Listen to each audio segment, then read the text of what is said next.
Hello বন্ধুরা, আজ আপনাদের কাছে পুরোনো দিনের একটা সাদা পোলাওয়ের রেসিপি নিয়ে এসেছি। তার জন্যে দেরাদুন রাইস বাসমতি চালটা মা পরিমাণ মতো নিয়ে ধুয়ে একটা সুপের উপর শুকাতে দিয়েছে। আর যেহেতু রোদ নেই তাই রোদে দিল না, একটু রোদে শুকিয়ে নিলে ভালো হতো। শুকাতে দিয়েছে, তারপর শুকিয়ে গেছে। এবারে মা কড়াইয়ে বেশ অনেকটা ঘি দিয়ে দিল, ঘরের তৈরি গাওয়া ঘি। এবার ওতে পেঁয়াজ দিয়ে দিল। পেঁয়াজটা এবার লাল করে ভাজতে হবে। ঘিটা নিয়েছে মোটামুটি 4-5 চামচেরও বেশি, দেখেই বুঝতে পাচ্ছেন অনেকটাই ঘি আছে। এবারে পেঁয়াজটাকে লাল করে ভাজবে। পেঁয়াজটা লাল করে ভাজা হয়ে গেলে ওই কড়াই ছেড়ে দেবে, কারণ এটাতে তো বানাবে না পোলাওটা, এতেই ছেড়ে দেবে, অন্য কিছুতে নামাবে না। লাল করে ভাজার পর ওটাকে সরিয়ে দেবে, ঠান্ডা হতে দেবে। আর একটা হাঁড়িতে এবারে পোলাওটা বানাবে। এই দেখুন প্রায় লাল হয়ে গেছে। এবার এটা এই কড়াই ছেড়ে দেবে, কড়াটায় এই চুলো থেকে সরিয়ে ওইদিকে ঠান্ডা হতে রেখে দেবে। এবার সরিয়ে দিল। এবারে একটা চুলোতে হাঁড়ি বসাচ্ছে,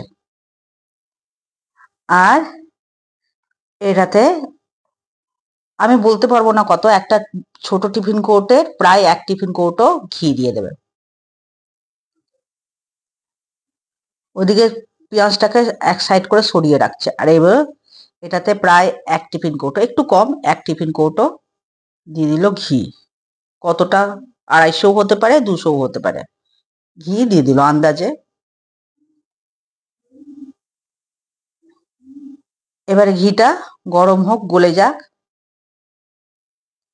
তারপর মা এতে 4টে তেজপাতা ছিঁড়ে দিয়ে দিয়েছে, এলাচ 2-3 টুকরো, 2-3 টুকরো দারচিনি, আর এলাচ 4-5টা, আর 7-8টা লবঙ্গ মা এতে দিয়ে দিয়েছে। আমার ক্যামেরা খোলার আগেই মা ওটা দিয়ে দিয়েছে। এবার ওটা একটু ভেজে নিল, যখন সেন্ট বেরোতে লাগলো তারপর ধুয়ে আর শুকনো করে রাখা চালটা দিয়ে দিল।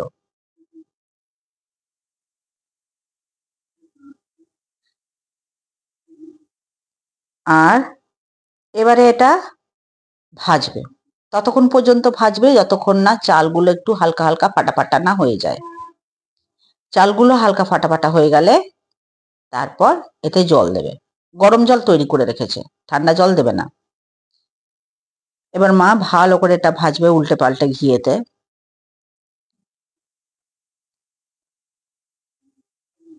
এবারে এটা ভালো করে ভাজবে। ভাজার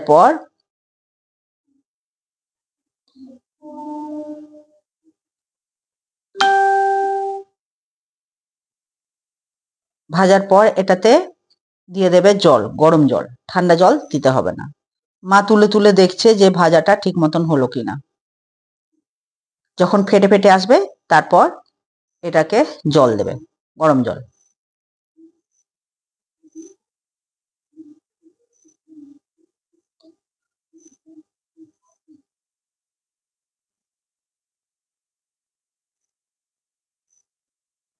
অনেকক্ষণ ভাজা হয়েছে, প্রায় হয়ে এসছে।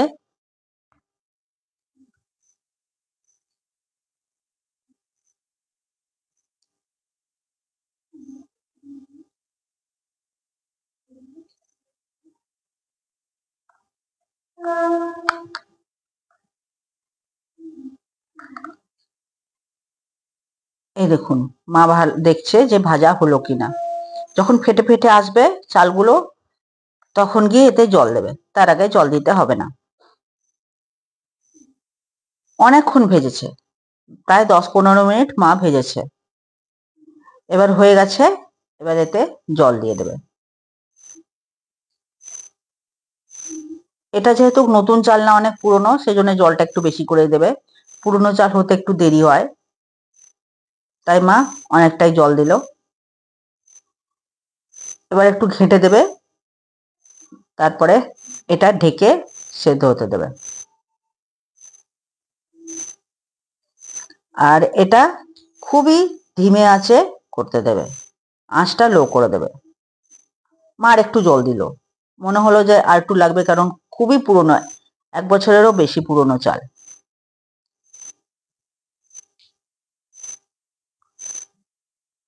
এবারে দিয়ে দিল ধুয়ে রাখা কিশমিশ আর কিছুটা কাজু।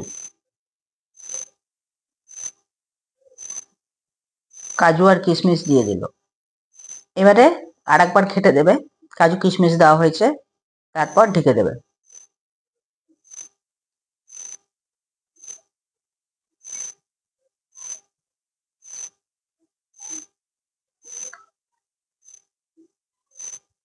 এবার একটা ঢাকনা দিয়ে ডেচকিটা ঢেকে দেবে।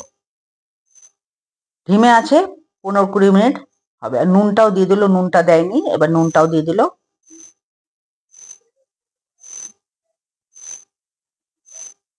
নুনটা দেওয়ার পর আর একবার ঘেটে দিল।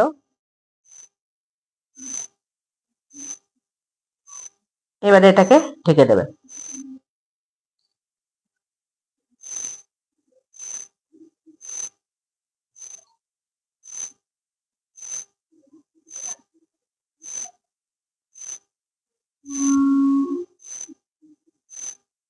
পনেরো 20 মিনিট পর মা এবার খুলে দেখছে যে কতটা হয়েছে। এখনো হয়নি।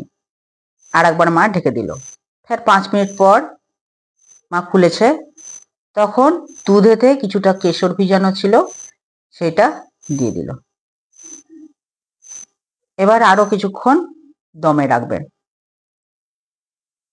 কুকারে করলে তাড়াতাড়ি হয়, কিন্তু ধিমে আছে হাঁড়িতেই করছে। এবার একটু দেখে নিতে হবে যে কতটা হয়েছে। এখনো বাকি আছে। একটু ঘেটে দেখে নিল। এবারে এটাতে কিছুটা চিনি দিতে হবে। আপনারা চিনি নাও দিতে পারেন, কিন্তু পোলাওতে একটু মিষ্টি ভালো লাগে।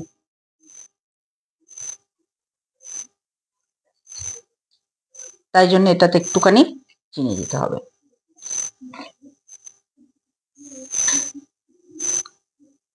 আমি এসে চিনিটা দিয়ে দিলাম। মা বলল তুই আন্দাজ করে একটু দিয়ে দে চিনি। আমি আন্দাজ করে 4 চামচ চিনি দিলাম।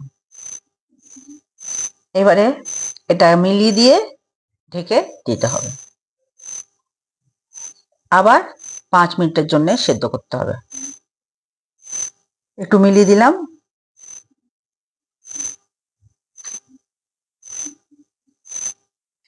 এবারে ফের ঢেকে দিতে হবে।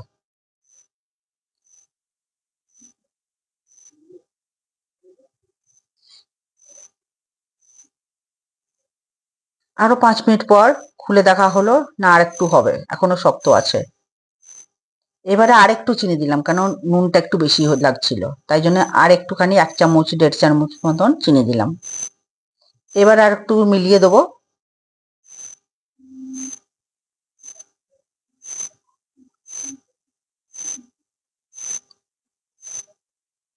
তারপর আবার কিছুক্ষণের জন্য ঢেকে দেবো।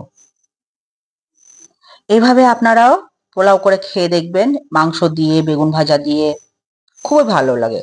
এভাবে করে খেয়ে দেখবেন। আপনাদের যদি আমার রেসিপি ভালো লাগে তো লাইক, শেয়ার, সাবস্ক্রাইব করবেন। এবং আপনি যদি নতুন দেখছেন তাহলে পাশে থাকা বেলটাও টিপে দেবেন। তাহলে আমি যে কোনো রেসিপি দেবো সহজেই আপনার কাছে পৌঁছে যাবে। এখন মা সে ভেজে রাখা পেঁয়াজ আর বাকি ঘিটা যেটা ছিল কড়াইয়ে সেটাও দিয়ে দিল। ওটা পুরোটা ভালো করে মিলিয়ে দিল। হালকা হালকা করে আলতো করে গোটা পোলাওয়ের সাথে এটা মিলিয়ে দিল। প্রায় হয়ে গেছে।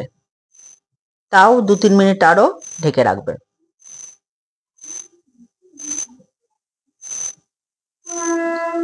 আর 1 চামচ ঘি দিল লাস্টে।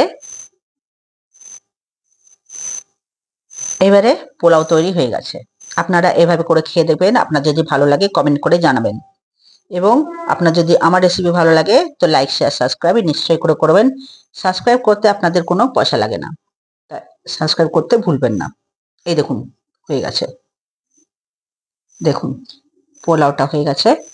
এভাবে আপনার করেও দেখবেন, আর কেমন লাগে সেটা জানাবেন। ভিডিও দেখার জন্য আপনাদের অনেক অনেক ধন্যবাদ।